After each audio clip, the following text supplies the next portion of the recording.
Boldwood presents Murder at Midwinter Manor, written by Anita Davison and read by Una Beeson. The moral right of the author has been asserted. This performance is owned by Boldwood. Chapter 1. Midwinter Manor, Surrey, 21st of December, 1916.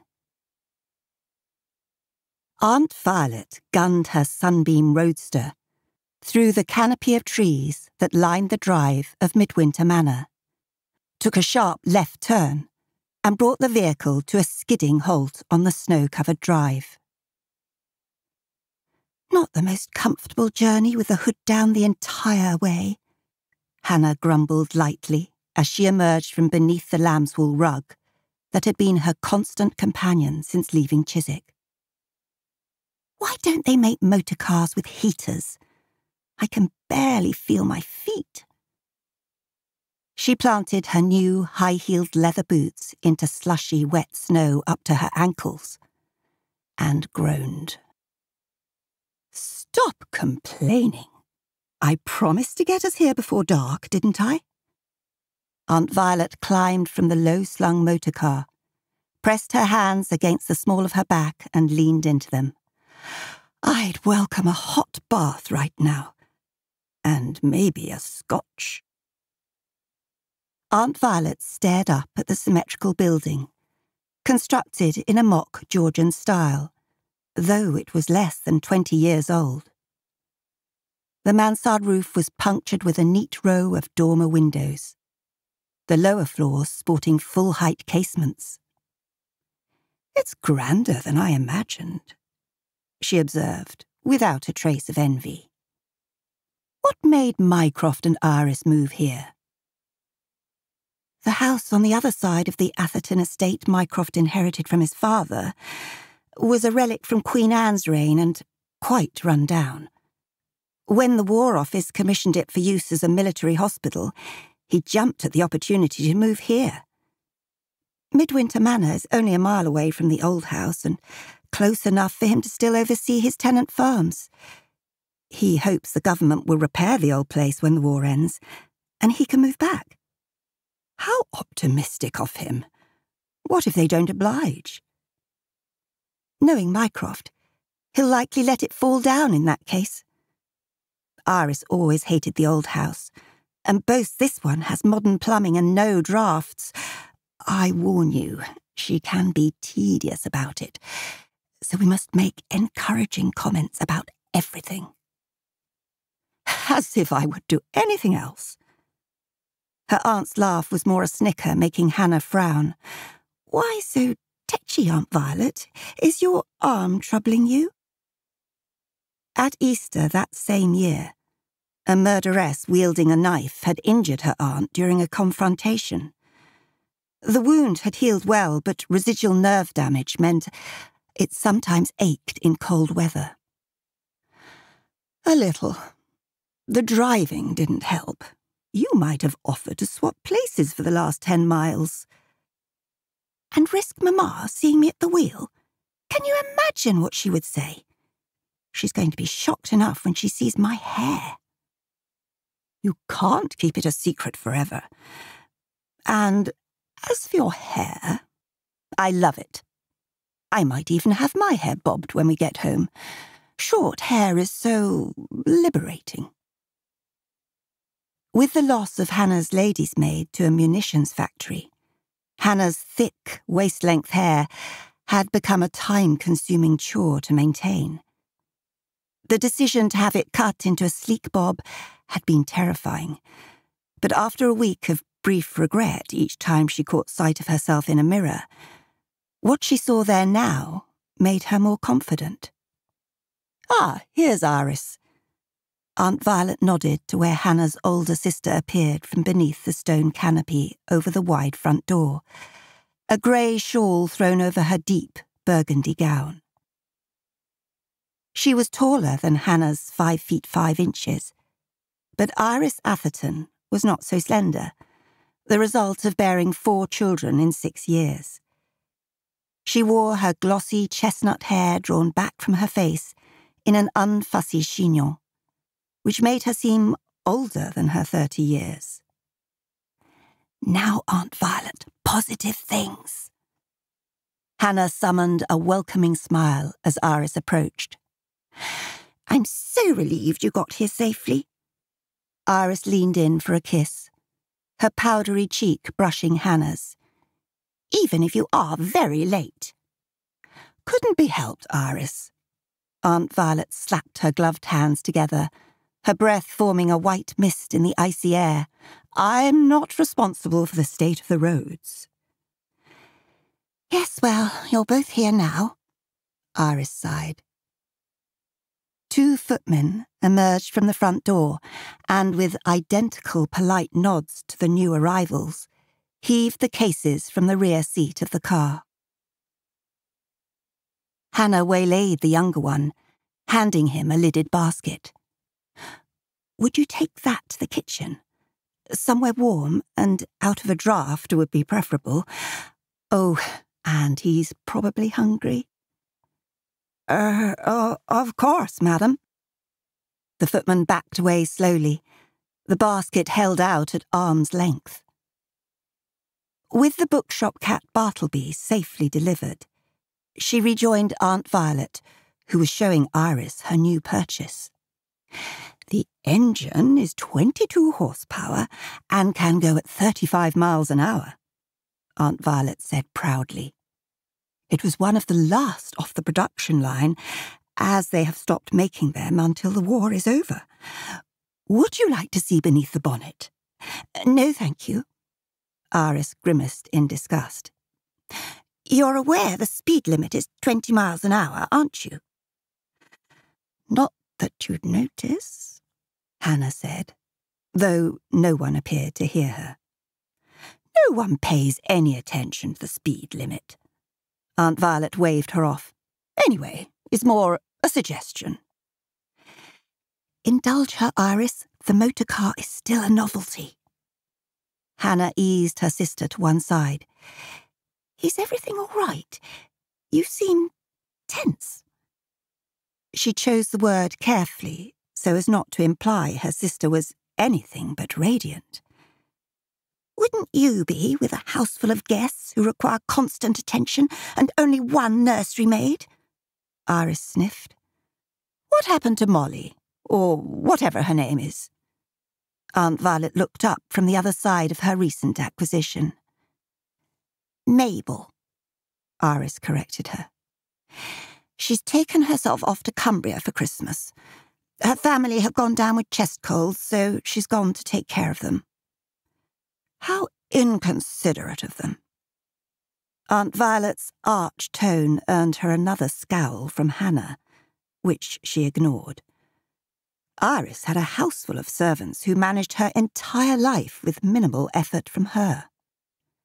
And Mother is being impossible. Iris appeared determined to air every grievance. "I thought she might help with the children, but she's never around when she's needed." "Mother was never at her best with small children, Iris. You know that." "They are her grandchildren," Iris said, as if that made a difference to Madeline Merrill. "I hoped you'd talk to her for me." The prospect of getting between her mother and sister made Hannah's stomach tighten, but Aunt Violet's strident response saved her from having to reply. "You were the same at that age. I'm sure they'll calm down." Aunt Violet spoke with all the authority of someone who'd remained stoically single.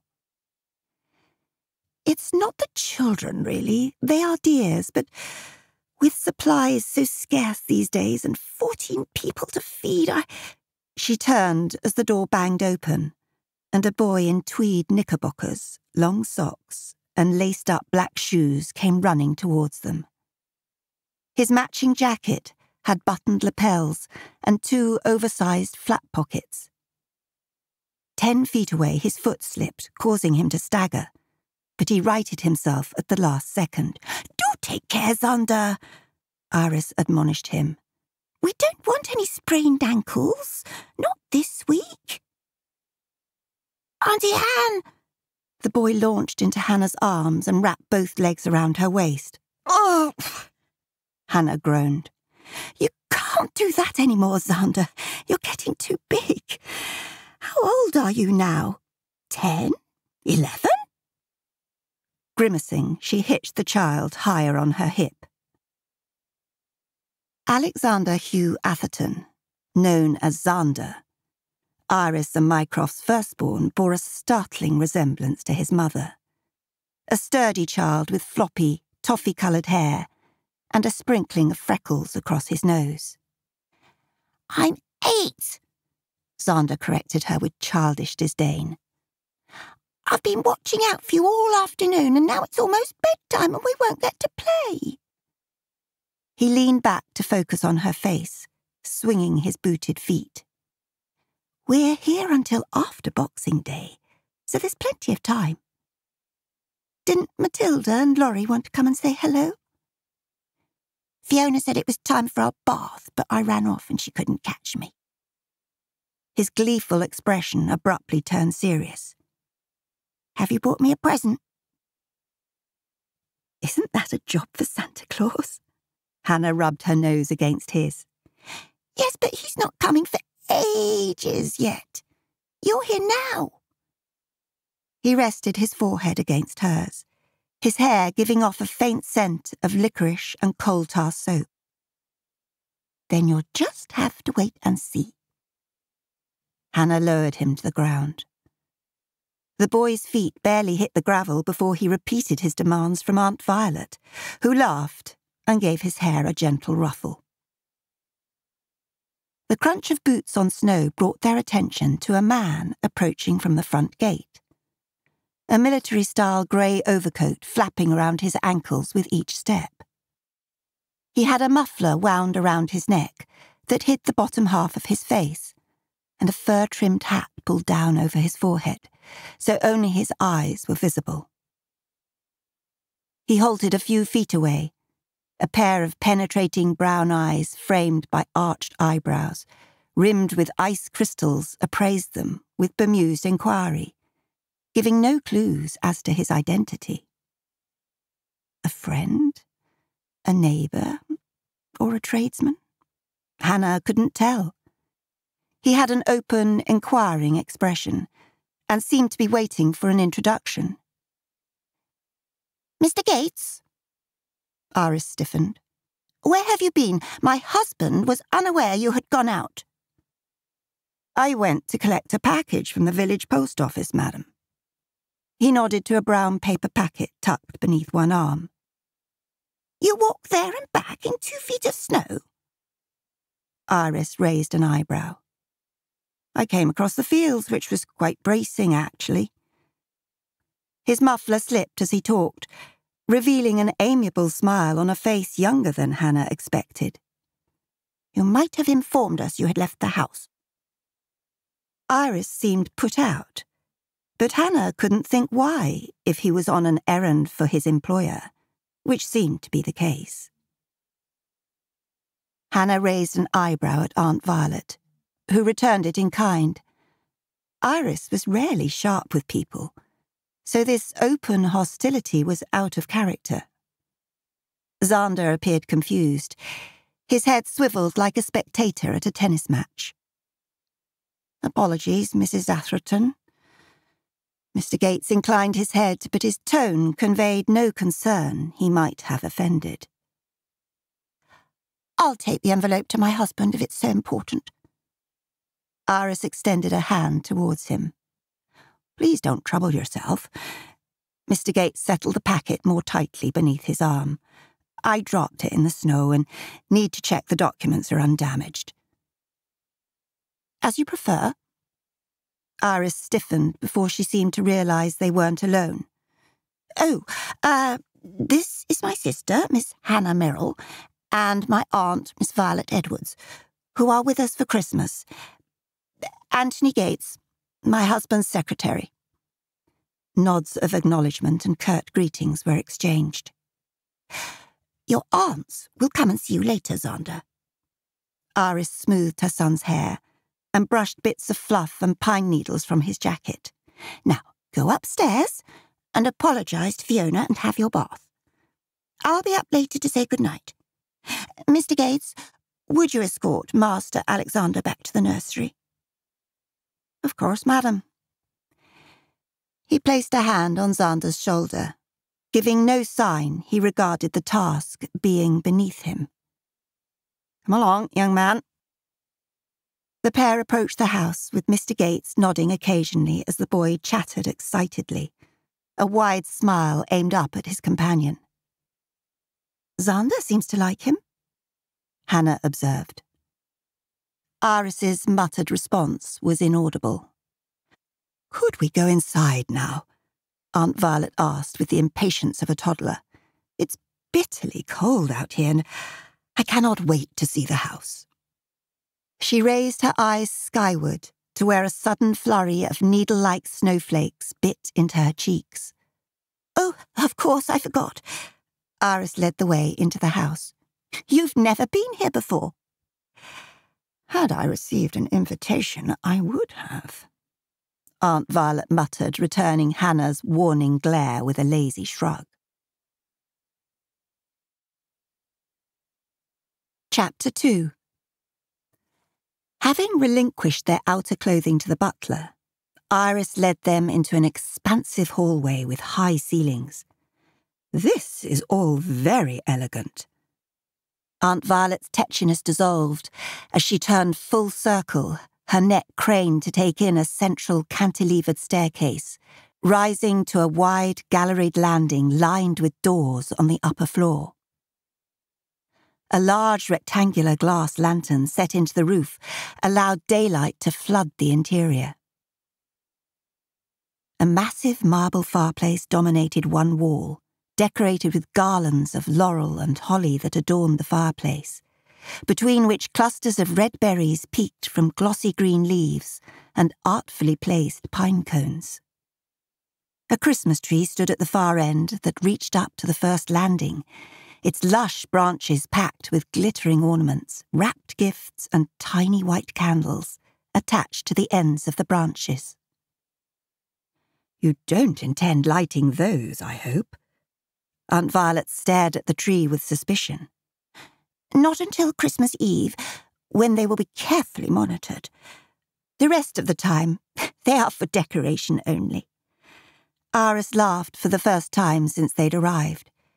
You've missed afternoon tea, I'm afraid, and the dressing bell for dinner will go soon, so I'll take you straight up. She headed toward the staircase to the first floor, leaving them to follow. Now, Iris, refresh our memory about your guests. With Hannah's weakness with names, she made an effort to get ahead of any embarrassing moments. Well, of course, mother and father, Iris began. Then Mycroft's younger brother Selwyn, whom you know, along with his American wife Nora. Their 2 daughters came with them.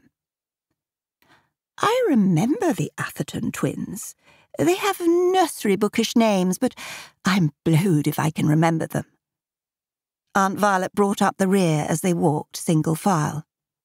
They're not twins, Iris corrected, as if chastising her for not keeping a record of Iris's social calendar.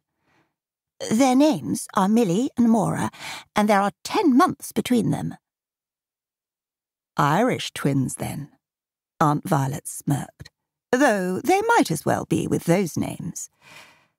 Hannah suppressed a smile, recalling 2 fair-haired girls with high, breathless voices who liked to dress alike, then banished the image and concentrated on what Iris was saying. A neighbour of ours from the village will be here for dinner, Mrs. Dunleavy and her young daughter, but they won't be staying. She must be a special friend for you to invite her to a family dinner, Hannah said. Not really, Iris sighed. She dropped so many hints about how she wanted to see the house in its full glory, so in a weak moment I invited them. She paused halfway up the staircase and glanced back over one shoulder. But only tonight. I don't think I could bear her company longer than that. Millie's fiancé's here too, she said, continuing up the stairs. Captain Linford Ellis, who is rather dashing, actually, though for some unknown reason Mycroft also invited his parents. Basil and Rose Ellis. He's something to do with the military, but I forget what. Captain Ellis is such a charming young man. Iris gushed. Which you'll see for yourself. He's on extended leave from the army, but I warn you, he's a little unsettled at the moment. He was at Highwood, you know. Hannah didn't know. Her only knowledge of Highwood was that it had played a part in the Somme offensive the previous September. The term extended leave, however, was more familiar, indicating Captain Ellis had been granted a period of rest and contemplation to recover from the traumatic experiences at the front. I saw their engagement announcement in the Times, but we've not met. Hannah repeated all the names in her head to commit them to memory. He's being awarded a medal for bravery, Iris added, obviously impressed. A medal? Hannah said archly. Oh, well, that will make everything all right then, won't it? Don't be sarcastic, Hannah. It's a great honour. Iris glared at her as she traversed a galleried landing lined with doors on all four sides that gave a panoramic view of the floor below. She sounds more like you every day, Aunt Violet. She's my greatest achievement. Aunt Violet met Iris's critical look with a triumphant smile. This is your room, Hannah. Iris threw open the door of a room about 12 feet square, containing a high brass bed piled with a satin coverlet, facing a 6-foot-wide mullioned window with a view of pure white that stretched for miles. Matching cushions in a calming sage green adorned the bed and 2 chairs. The walls were painted a deep gold with cream paintwork. A dark mahogany bureau with a mirror stood on one side, a chest of drawers on the other beside a matching 3-door wardrobe. Everything in the room, down to the reading lamps on the matching side tables, was brand new, with no scratches or faded areas. Aunt Violet, you're next door, Iris said. I'll send a maid to help you both unpack. That's not necessary, Iris, really. I can manage perfectly well. Whereas I would never be so churlish as to refuse such a luxury. Aunt Violet beamed. Send her up. Your bathroom is through here, Hannah. Iris pointed to a door in the corner. You won't need to share because Aunt Violet's is also next to her room. I don't know how you both manage in Chiswick with just the one. Hannah held her sister's gaze, but refused to react to this catty remark. She loved Iris, but she did like to flaunt her privileged lifestyle. One Hannah had never hinted she envied. How luxurious! Aunt Violet peered inside. The one thing I've always hated about house parties was having to traipse down dark, freezing hallways in search of a communal bathroom.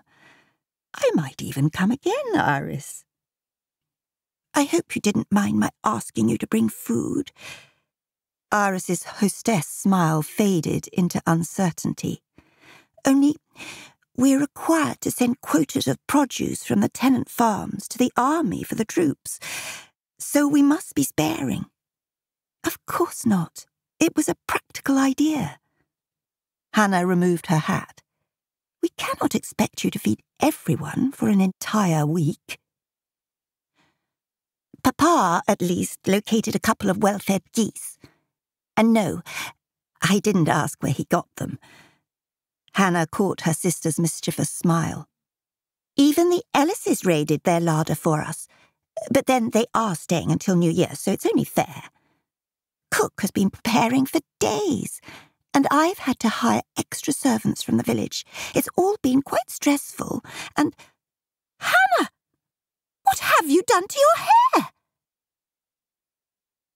I had it cut off. Hannah placed her hat on a nearby chair. I can see that. It's so, well, short. Like Irene Castle, but without the curls. Iris cocked her head to one side. Although, it really suits you. What does Mamma think of it? She hasn't seen it yet, and I'd rather you didn't say anything. I want to surprise her. Hannah plumped up the sides of her hair that had been flattened by her hat. Oh, you'll do that all right. Maybe it will take her attention off me and my failings for a while. What are you talking about? Hannah hauled her suitcase onto the bed and started unloading the contents into drawers. The house is beautiful and everything will be fine. It's not just the house guests. Iris sank down onto Hannah's bed, her vivid eyes on her sister. Selwyn and Nora brought the Calhoun ruby with them. It's ancient and therefore horribly old-fashioned, as well as being heavy and such a responsibility. What's this about a ruby? Aunt Violet reappeared from next door and joined Iris on the bed. Have you seen it? Selwyn attempted to show us it briefly, but Nora insisted on locking it away immediately after they arrived. It's an heirloom, and by tradition, it's passed to the eldest daughter on her engagement, making Millie the custodian. How antediluvian, Aunt Violet muttered. Anyone would think they were European royalty, though most of them are broke. I think giving a gemstone a name is pretentious. Hannah transferred a pile of underclothes to her drawer. Well, for goodness sake, keep your opinions to yourselves. Nora has announced we'll all see it at dinner tonight. Iris scooted backwards on the coverlet. So I want you two on your best behaviour. Nora Calhoun was a native of New York, brought to England by her family. She was one of the women given the epithet buccaneers because their mammas paraded them about London society in search of husbands with titles, in need of a fortune to bolster their impoverished estates.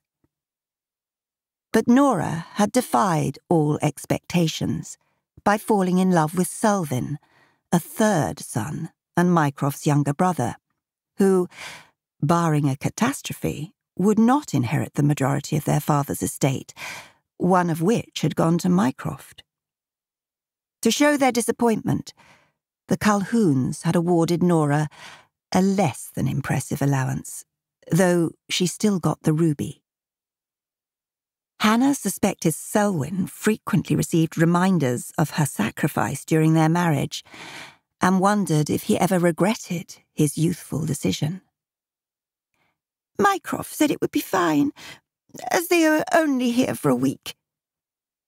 Iris was perilously close to tears, but Darius agreed with me, saying, Darius is here. Hannah halted on her way to the wardrobe, her arms falling to her sides, her best evening gown trailing the floor. Iris's face fell in almost childish disappointment. I shouldn't have told you that. It was to be a surprise. Mamma invited him. We had so many more women than men coming. Did she?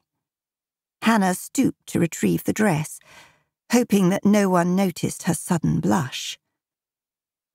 Emotionally bruised from former romances, both Hannah and Darius had danced warily around each other for over a year, unable to ignore their mutual attraction, but using their long-standing friendship as a convenient shield.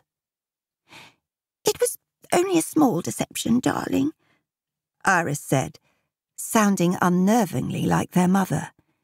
We were only considering your happiness. Hannah clamped her mouth shut, so as not to disparage her mother or sister, and snapped shut the empty suitcase and slid it under the bed. Madeline Merrill had firmly set her sights on Darius as a future husband for her younger daughter, unaware that her determination actually made Hannah want to feel less inclined towards Darius. "I want to hear more about this ruby." Aunt Violet bounced on the mattress as if she were testing the bed springs. "It's extremely valuable." Iris wriggled closer, her arms wrapped around an upraised knee. "A Calhoun ancestor apparently brought it back from Burma over 100 years ago. There's some mystery surrounding its origins, something about it being stolen from a holy temple and smuggled out of the country." "Really? Are we to expect a mysterious Asian gentleman in a turban to come knocking on Christmas night to claim it back?" Aunt Violet said. "I never thought of that. Maybe it carries a curse threatening to exact a terrible vengeance on all the Calhouns." Iris leaned conspiratorially closer to her aunt as the pair erupted into gleeful giggles. "It would mortify Nora since she's so proud of it." Iris broke off as Hannah glared at her.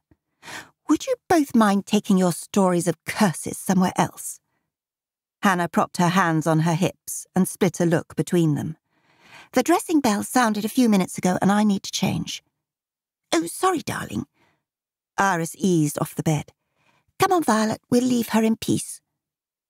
"Now who's being tetchy?" Aunt Violet turned at the door with a knowing smile. "Just because Darius didn't tell you he was coming?" "Will you both understand that he's my closest friend?" the pair chorused. "Yes, we know." Hannah threw a hairbrush at the closed door, but it fell short, dropped onto the floorboards, and rolled under the bed. Chapter 3.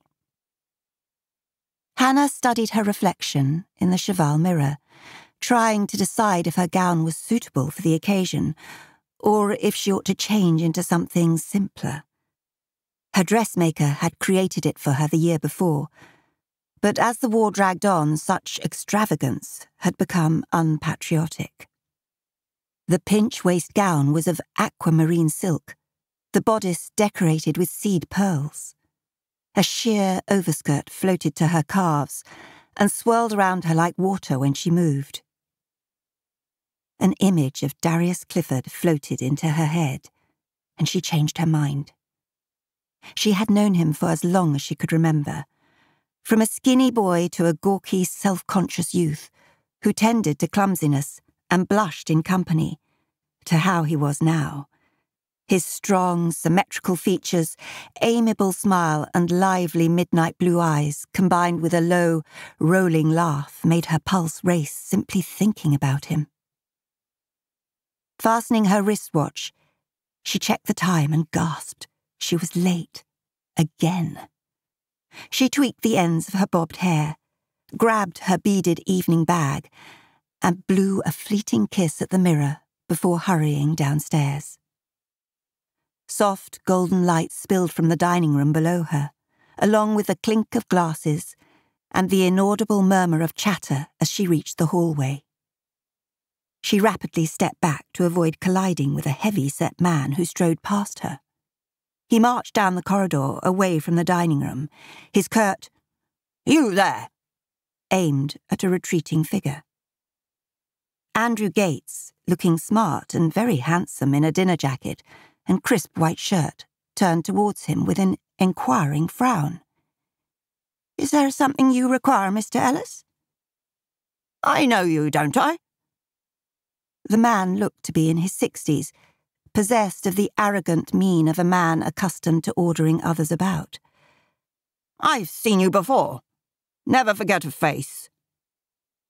"I'm Mycroft Atherton's secretary, sir," Gates said. "We met when you and your wife first arrived." "Don't be facetious, man, The rest of his words were lost as Hannah's brother-in-law loomed towards her from the dining room, his arms outstretched. "Hannah!" He enfolded her in a brief but firm hug that made her grunt as her ribs protested. I had no idea you'd arrived. His candid grey eyes crinkled at the corners, behind a pair of horn-rimmed spectacles he quickly removed and swung in a circle by one arm. Mycroft Atherton, at 42, was his wife's senior by more than a decade. He was a tall, well-built man with a permanent smile and kind eyes, who wore his ruinously expensive clothes as if he had thrown them on in the dark. I'm sorry not to have been here to greet you, but I see you are all settled and look splendid. His gaze hovered somewhere above her eyes. Have you done something to your hair? I have, yes. She left him to work out what for himself. Mr. Ellis and Gates continued their conversation further along the hall, but she could not hear what they were saying.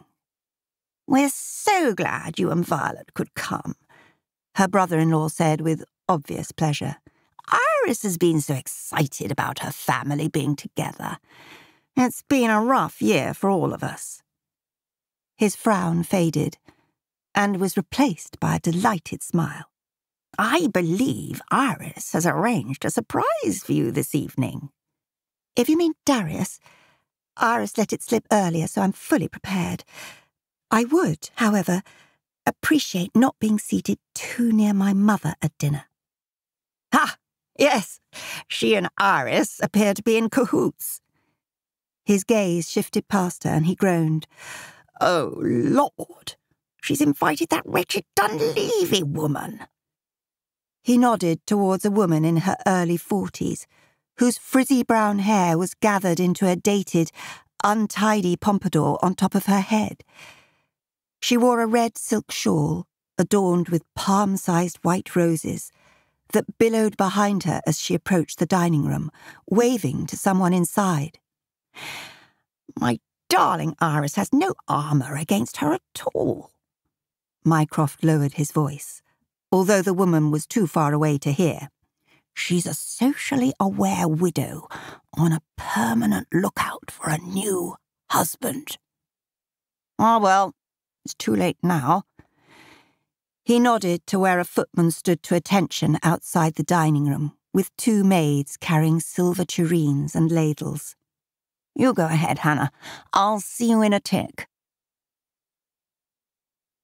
Hannah nodded, aware the two men she had been eavesdropping on earlier had parted, and she was alone in the hallway, leaving her to wonder what it had all been about.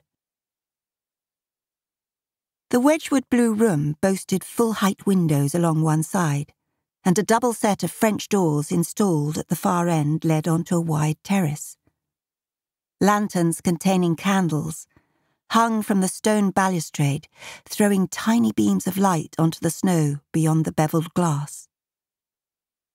Thick laurel branches twisted over and around the windows and archways to the floor, with red holly berries and spiky ferns interspersed throughout. Another Christmas tree, larger than the one in the hall, bristled with glass ornaments of red, gold and green, intermingled with wide red ribbon, white Christmas roses and red poinsettias. She had barely stepped inside the door when Darius appeared at her side. I've been told your sister cannot keep a secret, so the surprise is spoiled, he whispered close to her ear. Or did you prize it out of her? Standing over 6 feet tall and broad-shouldered with a build gained from years of playing rugby at boarding school, he wore his thick brown hair unfashionably long. His strong, symmetrical features gave him a striking appearance, and he had a penetrating gaze that could unsettle on the first meeting. However, his amiable smile brightened the silvery flecks in his midnight blue eyes, and an unusual rolling growl of a laugh endeared him to everyone. I admit it, I used thumbscrews. She stared into his eyes, annoyed to find she was blushing. and wished she had a fan she could hide behind. By rights, I should be annoyed with you for deceiving me. I'll make up for it later, promise. His soft breath on her cheek made her bite her bottom lip. Despite what she had told her family, Darius Clifford had a startling effect on her she could not control. When did you arrive? Yesterday, and unfortunately your sister asked everyone to choose their seats at dinner, and Mrs. Dunleavy claimed the chair next to mine. Did she indeed? Hannah arched an eyebrow. Perhaps you could keep a place for me in the sitting room for coffee? Damn coffee. He leaned closer. Meet me in the music room after dinner, and I'll explain everything, and apologise for my deception then. That sounds like an assignation. It was intended to. He said just as the woman in the silk shawl, whom Hannah assumed must be Mrs. Dunleavy, clamped her beringed hand tightly onto Darius's arm and dragged him towards the table. Hannah felt suddenly invisible, though Mycroft's reference to that wretched Dunleavy woman was now adequately explained. There you are, Hannah. Iris advanced on her. I did say 8, didn't I? You did, Iris. Hannah watched with regret as Darius walked away, and I promised to do something about my timekeeping. I must say, you've outdone yourself. This is quite magical. I'm so glad you like it. Iris exhaled a long breath, as if she had been waiting for her sister's approval. Most of the greenery came from the grounds, as it's so hard to buy things now. The ornaments are from previous years, and Mamma lent me some, which I'm sure you'll recognise. It's beautiful, Iris, and I've not seen anything like it since before the war. Urns stuffed with more greenery, red berries and pine cones sat at intervals on the long dining table, where polished gilt candelabra sported white candles, their yellow flames providing a subdued light which bathed the entire room in a soft golden glow. It's an informal dinner, and as everyone has already chosen their seats, you'll have to sit here. She paused in front of an empty chair and shot Hannah a serves-you-right look, then sauntered to the far end of the table.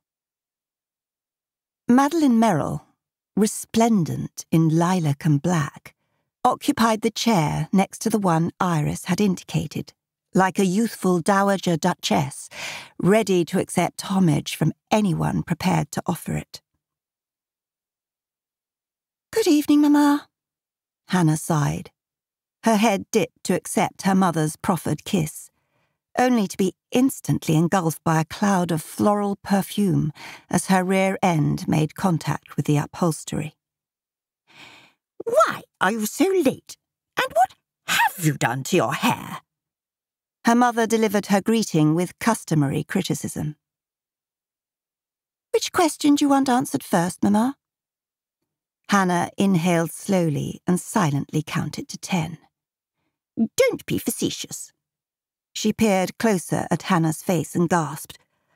Are you wearing makeup? A little Maybelline is hardly scandalous these days, Mamma. And as for this, she stroked her hair with her free hand. It's a bob cut. I love it.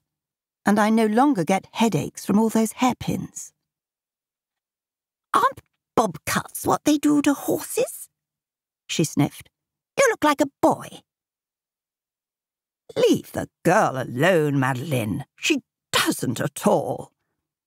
Hannah's father leaned to speak from his wife's other side, his chin almost touching the table. She looks like that actress, but prettier.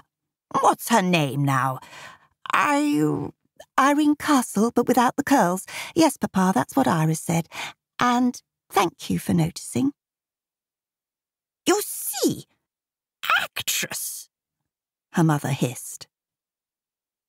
Her father's dinner jacket fitted without a wrinkle on his muscular frame, his salt and pepper hair leaping thickly from a low forehead. His eyes, the same hazel green as her own, took in her face. He had eschewed the fashion of thick side whiskers and full beard, which, in his own opinion, made him resemble either a badger or a retired army colonel. "Well, I like it." Hector smoothed down both sides of his moustache, in a characteristic gesture that made Hannah smile. "So modern and youthful. Well done, Hanny," he added, using her childhood nickname. "Your darling Hanny can do nothing wrong in your eyes," Madeline tutted, and with an exaggerated gesture, adjusted the gossamer shawl she wore draped over her shoulder. "Had she run away to the circus, you would have applauded her spirit." She gave Hannah's head a final, critical glance. "I suppose I could get used to it." "I'm so relieved, Mamma." Hannah pressed a hand to her throat and fluttered her eyelashes. "I've been frantic with worry all week." Giving a final tut of disdain, her mother turned to a couple further along the table. "You remember Mycroft's younger brother, Selwyn Atherton, and his wife, Nora, don't you, Hannah?" "I do. Mr. and Mrs. Atherton, it's so nice to see you again." Selwyn was shorter than his brother and less substantial, but with similar features to Mycroft. They had the same eyes, but Selwyn wore his tuxedo jacket and white silk waistcoat with a presence Mycroft could never achieve, even had he tried, which was doubtful. Mycroft's brother left his chair and approached Hannah's, plucked her hand from her lap, and pressed his lips against her knuckles like a courtier. "We're family, so there's no need for formality. And indeed, I'm impressed with the way Iris has brought all this together. One can almost forget there is a war on." He leaned back to reveal the lady beside him. "Nora, dear, you remember Iris's sister, Hannah?" "Of course I do, Selwyn." Leaving her chair, the lady enfolded Hannah in an awkward hug, since she was still seated.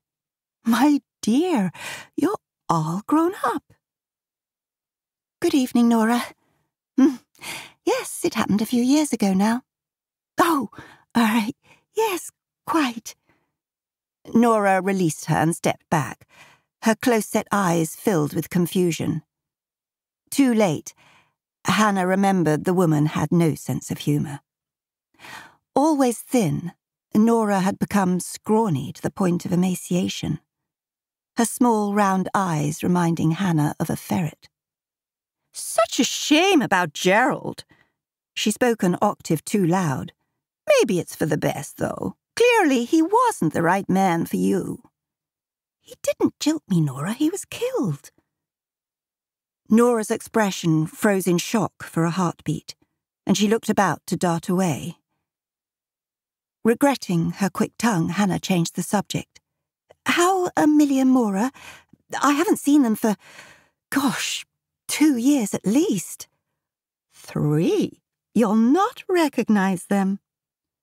Nora's bony fingers gripped Hannah's forearm. "Maura is over there talking to Cissy Dunleavy, and Millie is the charming creature beside Mycroft."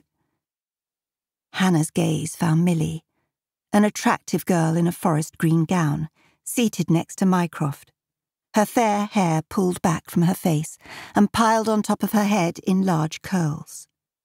An old-fashioned style, but one which showed off her long, elegant neck and the heavy gold chain around it.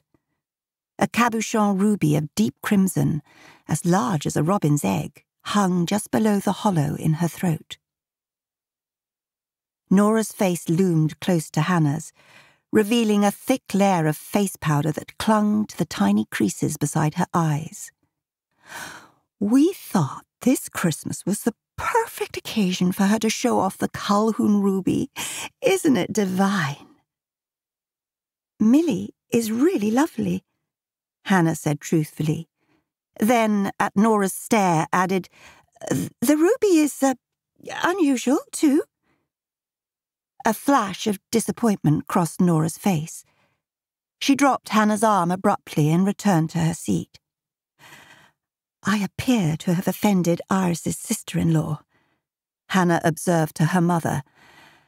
"Am I doomed?" "No more than the rest of us." Madeline's sly smile mirrored Hannah's own. "That ruby's an ugly old thing, isn't it? They should at least have had the stone cut to make it more attractive." "So," Hannah began, "Iris talked me through who was here, but remind me, I assume the young man about to sit next to Millie is her fiancé?" Hannah was determined not to apologise again. "Correct. Captain Linford Ellis." Madeline shifted sideways to allow a maid to serve her a brown liquid that smelled better than it looked. A dark-haired young man hovered over Millie's shoulder before taking his own seat. He was tall, maybe an inch or two shorter than Darius, which marked him out as unusual, since Darius towered over most people. He was thin, maybe a little too gaunt, and clean-shaven, a new trend among army officers who were no longer required to grow moustaches. "Then the couple sitting opposite us must be Linford's parents?" Hannah asked. They were the only people in the room, apart from the Dunleavys, that she did not recognise. "A pleasant couple, if a little provincial." Madeline applied her spoon to her soup. Hannah bit back a retort and broke a bread roll on her plate. Her mother's insistence on mixing with the right people was both restrictive and elitist. Perhaps they're just shy. Between Hannah's role as a bookshop proprietor and her volunteer work at the military hospital, she encountered people from all walks of life, which gave her a perspective and humility her mother could not understand. "Darling, shyness is no excuse for being unsociable. Do you want me to introduce you?" "Not necessary." Hannah caught the male half of the couple's eye. "It's Mr. and Mrs. Ellis, isn't it?" she said, ignoring her mother's critical snort. "I'm Hannah Merrill, Mrs. Atherton's sister." The table was too wide to offer her hand, so she made do with a bright, welcoming smile. "Oh, Basil Ellis." He blinked in surprise and waved vaguely at the lady beside him. "My wife, Rose." He was a portly man in his late 50s, with a pinkish complexion and the same gruff tone she recalled from his conversation with Mr. Gates in the hall. His dark hair formed a 2-inch halo around a shiny bald patch that gave him the appearance of a disgruntled monk. Rose Ellis wore a shapeless saffron-yellow gown that did nothing for her sallow complexion, though her expression was open and welcoming, unlike her husband, who wore an anxious, surly expression, which Hannah suspected was permanent. "Have you come far?" Hannah leaned back, startled by a passing maid, who removed her unfinished soup bowl, then moved along the table, piling the crockery noisily into the crook of her arm, dripping brown soup onto the polished floor. "Brought in from the village," Madeline observed, not caring if the maid heard her. "Untrained. All the best ones have gone into the factories." Hannah did not respond, then tried not to smile as a second maid dumped an entree of roast lamb in front of her with a loud clunk. "We live near Woking, which is about 15 miles or so." Mrs. Ellis spoke in a high, childish voice. "It was a fairly straightforward journey by motor car." "Not as easy as it should have been," her husband scoffed, his focus on his plate. "My wife insisted we stop for refreshment at an inn not 3 miles down the road. Total waste of time." I wanted to feel rested when we arrived, not worn out and dishevelled, Rose said in her defence. I don't like to give an unfavourable impression when meeting new people. Rose accepted a portion of roast lamb, but as soon as the maid left, she transferred half of it to her husband's plate. I promise you that was not the case, Iris assured them graciously from her place at the bottom of the table. I'm really glad you could join us for our simple family Christmas.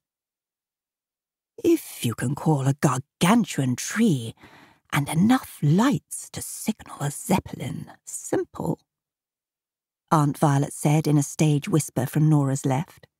Positive things, Aunt Violet, Hannah muttered from the corner of her mouth. That was positive, her aunt replied, one eyebrow arched in challenge.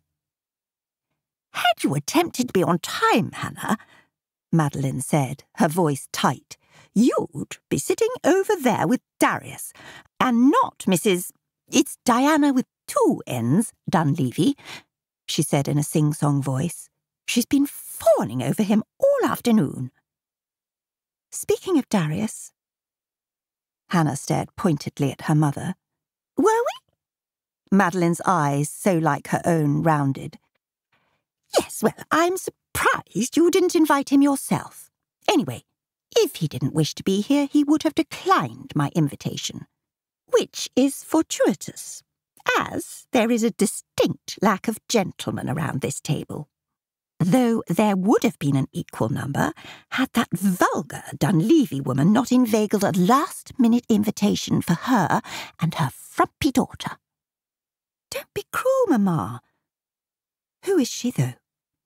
Hannah nodded to where Mrs. Dunleavy sipped delicately from a fluted glass, her free hand laid flat on Darius's forearm.